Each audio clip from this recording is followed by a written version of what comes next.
5 ways Zelda is better than Horizon Zero Dawn, and I'm going from my least important to the most important, in my opinion. Mm-hmm. So, number 5, the puzzles. I think Zelda historically has always had some wonderful puzzle design, and this game is no exception. Zelda Breath of the Wild. Give him a tic-tac. So this game I think has much better puzzle design with those the dungeons and the dungeon and those other areas. You guys know what I'm talking about. And where he just goes and does gets his puzzle thing on, and he kind of gets his puzzle thing on and breaks up the PG-13, Leo. Rick, come on, man, get your mind out of the gutter. So puzzles. Get into the game. It's in the consoles right now. So the puzzles I think they're better than they are in Horizon Zero Dawn. Horizon Zero Dawn they're like very minimal, to be honest. It's not really about the puzzles. Lick it, Rick. Lick it. Oh, this is hella dirty. The reason why they're saying that right before this show, we did our Spanish show. Next week we're gonna do it for you guys. And he pulled out the little mini Zelda cartridge, and supposedly they got this chemical to deter kids from putting it in their mouth. Yeah. And Leo licked it. Actually, I licked it too. But Leo, I guess, licked it all off. Leo licked one side, which was, I guess, doused in the chemical. Tasted like earwax. And on my side, I tasted nothing. Don't ask me how I know that. Well, anyway, number 4. The interaction/physics. I think Zelda has better interaction with the world. Like anything you see, you can climb. Anything that you see, you can, in one form or another, interact with it. If you throw rocks down a hill, the rocks are going to roll down that hill. If you throw something or you drop a weapon down somewhere, it's going to like roll off in some way, shape, or form. It has real physics. Whereas in Horizon Zero Dawn, as you can see in the example behind us, like you can be swimming around some fish, but you don't really interact or they don't really react to you. Whereas in Zelda, you can actually catch fish by swimming. Whereas it just seems like... it does have interaction. Don't get me wrong. Horizon Zero Dawn is still really good at what it does, but Zelda just does it a little better. It's just a little better. And this isn't like way like, game busting physics or whatever. But like as you can see through the video playing behind us, for every action there's a reaction, and that doesn't necessarily hold true for every single little thing in the world of Horizon. So interaction and physics. Is Link holding him hostage there? Yeah. Did he just shoot him with an arrow? Yeah. That's what I was looking at. And in Horizon Zero Dawn, like they don't even react to when she's like fooling around. Like sup? Yeah. So number 3, non-linearity. Do you guys want to know what that is?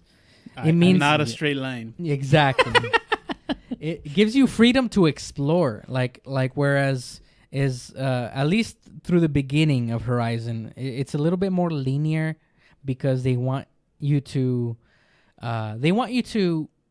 get into the storyline. They want to kind of teach you what this is all about, what you're really fighting for, what you're really trying to survive for, and tell you the story that way. Whereas in Legend of Zelda, they're like, if you don't like this, if you don't care about the story, you don't have to care. Just go out and play. Yeah, they just compared what they did right there, right? Right. So it's exactly what I was talking about earlier. Well, those graphics look good though, dude. I mean, I know they're dumbed down, like you're saying, but I can't help. Well, they're stylized. They're stylized. The cell shading? The Zelda, yeah. Yeah, and it just comes to personal preference. From a technical standpoint, yes, Horizon does have better graphics, but I think from a stylized standpoint, these types of graphics have shown in the past to hold up better with the test of time.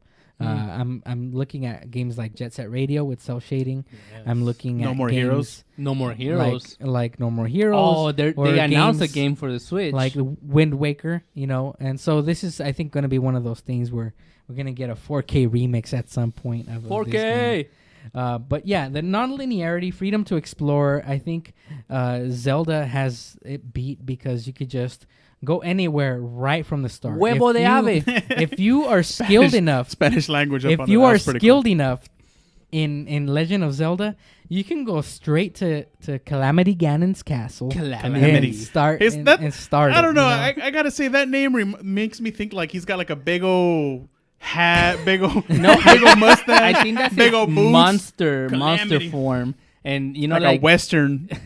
Well, every time I think of Calamity, it's like, oh, Calamity. Oh, that's what I think about. I don't know. Okay, I don't know what that was, but see, I think of what's that character? Old 20s movies. Oh, the Calamity. The little guy from Looney Tunes, Sam. What's his name?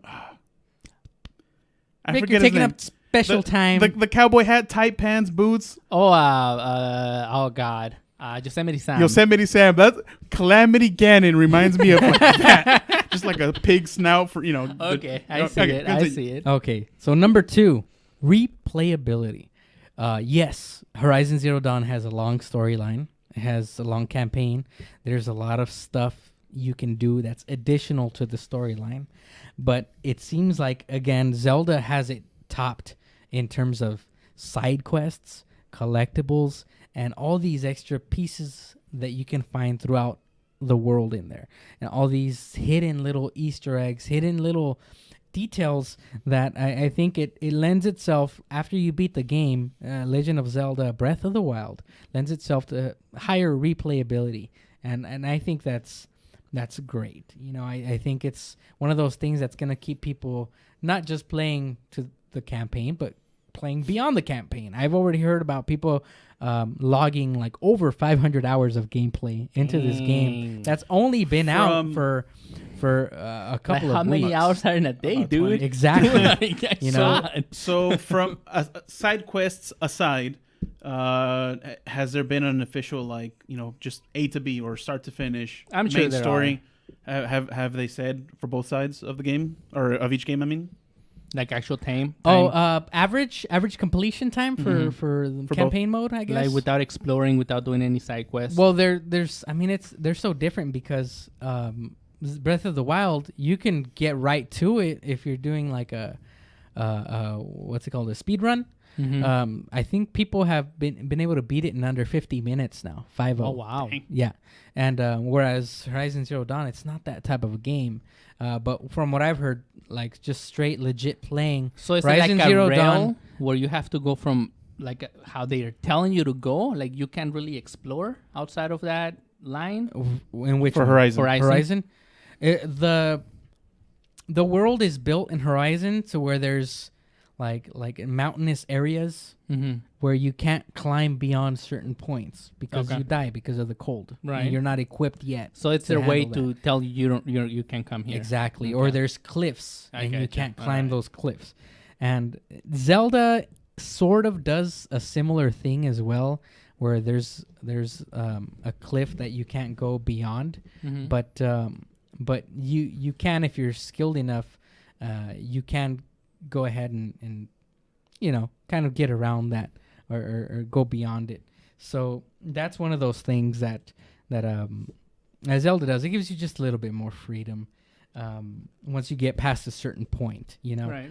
And it's not designed for your average gamer to do that, but the really witty ones, the ones that can go ahead and manipulate the system, they can go ahead and do these just insane speed runs, and that's really cool. I like what they're doing. I like those speed runs that I'm seeing. So what happens? What happens? Say that you don't complete what they're telling you to do in Horizon. I mean, is there a penalty, or because you're trying to explore? Yeah, is it like missions? Like, are you timed, or it's a little bit more linear, where you have to get to a certain point, you have to explore a certain thing, you have to get a certain something to get something. I'm being very vague because I don't want to ruin it for you guys. But yeah, it's very direct. The Last of Us.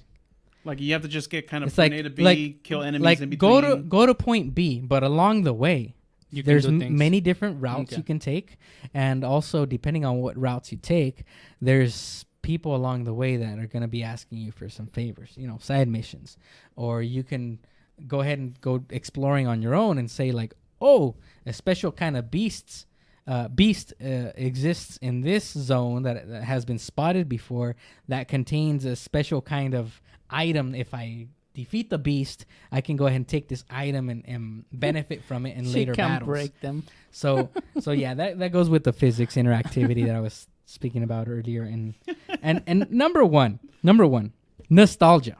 Nobody, maybe Super Mario has it beat in terms of the nostalgia factor. At least in my world, it does. But Zelda, nostalgia, it goes hand in hand. It's it just brings you back. It brought me back playing through Zelda. I couldn't put it down. It brought me back to the times in November of, I think it was 2008. Turkey. Thanksgiving time, Turkey Day, where The Legend of Zelda: Ocarina of Time was released for the Nintendo 64. This has a similar feeling to it. It truly does. I think it's a shame though that these two games, Horizon Zero Dawn and Legend of Zelda, came out at the same time, so close to each other, just because I think those are both great games in their own. And I'm kind of like pulled between the two of them, because Zelda I can just pick up and play and take it around my house and continue playing it wherever, and it's a little bit more of bathroom, a little bit more of a casual game, and whereas Horizon Zero Dawn is that game that just pulls you in, and once it has you, like you don't even want to get up to go to the bathroom, man. It's just kind of like stay here.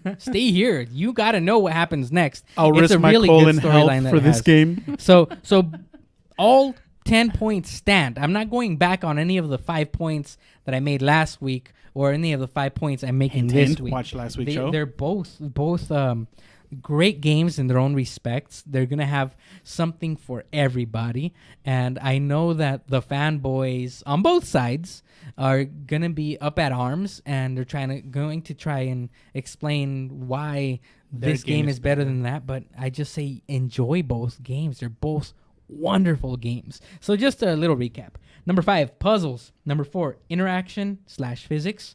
Number 3, non-linearity/freedom to explore. Number 2, the replayability. There's tons of collectibles and side quests. And number 1, the nostalgia factor. It just brought me back to that year. What was it, 97 or 98? It must have been 98. Where Ocarina came out. So that was a wonderful game. If you like what you saw, don't forget to like, comment, and subscribe. Also visit us at daddysgametime.com. Or you can check us out at Facebook, YouTube, Twitch, Twitter, and Instagram. All at keyword Daddy's Game Time. Don't forget our t-shirts and merchandise at daddysgametime.com/merchandise, where you can find designs inspired by pop culture, movies, and video games. Designed by Leo and yours truly. All your support is appreciated.